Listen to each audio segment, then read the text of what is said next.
ನಾನೇ ದತ್ತಾತ್ರೇಯ ರಾಮಚಂದ್ರ ಬೇಂದ್ರೆ. ಕನ್ನಡಕ್ಕೆ ಜನ್ಮ ಕೊಟ್ಟ ಪದಗಳ ಓಡಾಟದಲ್ಲಿ ಜನರು ನನ್ನನ್ನು ವರಕವಿ ಎಂದು ಕರೆದರು. 1896ರಲ್ಲಿ ಶಿರಹಟ್ಟಿಯ ಮಂಜಿನಲ್ಲಿ ನಾನು ಹುಟ್ಟಿದೆ. ನನ್ನ ತಾಯಿ ಅಂಬಿಕೆ. ಅವಳ ನೆನಪಿಗಾಗಿ ನಾನು ಅಂಬಿಕಾತನಯ ದತ್ತ ಎಂಬ ಕಾವ್ಯನಾಮ ತೆಗೆದುಕೊಂಡೆ. ಜೀವನವು ಬೇಗನೆ ನನ್ನನ್ನು ಪರೀಕ್ಷಿಸಿತು. 11ನೇ ವಯಸ್ಸಿನಲ್ಲಿ ತಂದೆಯನ್ನು ಕಳೆದುಕೊಂಡೆ. ಆ ದುಃಖದ ಮಣ್ಣಿನಲ್ಲಿ ನನ್ನ ಮೊದಲ ಕವಿತೆಯ ಬೀಜ ಬಿತ್ತು.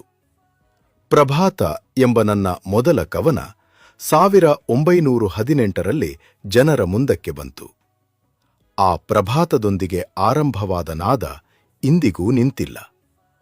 ನಾನು ಕವಿತೆ ಬರೆದವನು ಅಲ್ಲ, ಕವಿತೆಯೇ ನನ್ನನ್ನು ಬರೆದದ್ದು. ನನ್ನ 4 ತಂತಿ, 4 ಸುತರಲ್ಲಿ ಕಟ್ಟಿದ ನನ್ನ ಹೃದಯದ ಉರಿಯ ನಾದ. ಅದಕ್ಕೆ ಜ್ಞಾನಪೀಠ ಬಂದರೂ ನನ್ನ ನಿಜವಾದ ಪ್ರಶಸ್ತಿ ಒಂದೇ: ಓದುಗರ ಕಣ್ಣಿನ ಮಿಡಿತ. ಸ್ವಾತಂತ್ರ್ಯದ ದಿನಗಳಲ್ಲಿ ನನ್ನ ನರಬಲಿ ಕವನಕ್ಕೆ ಬ್ರಿಟಿಷರ ಕೋಪ ಬಂತು. ಆದರೆ ಕವಿಗೆ ಬಂದ ಬಂಧನವು ಕವನಕ್ಕೊಂದು ಹೊಸ ರಾಗವಾಗಿತ್ತು. ಮಕ್ಕಳು ಪಾತರಗಿತ್ತಿ ಪಕ್ಕ ನೋಡಿದೇನಾ ಅಕ್ಕ ಎಂದು ಕೇಳಿದಾಗ ನನ್ನೊಳಗಿನ ಮಗುವು ನಗುತ್ತದೆ. ನನಗೆ ಗಣಿತದ ಮೇಲೂ ಅಪಾರ ಪ್ರೀತಿ. ಬಾಳೆಹಣ್ಣು, ಜೇನುಗೂಡು, ಹೂವಿನ ಬಿನ್ನೆಯಲ್ಲೂ ನನಗೆ ಲಯ, ಲೆಕ್ಕ, ನಾದ ಎಲ್ಲ ಕಂಡಿತ್ತು.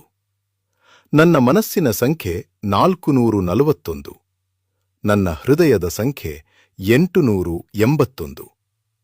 ಪದವು, ಸಂಖ್ಯೆಯು, ಪ್ರಕೃತಿಯು ನನಗೆ ಒಂದೇ ಕವಿತೆ.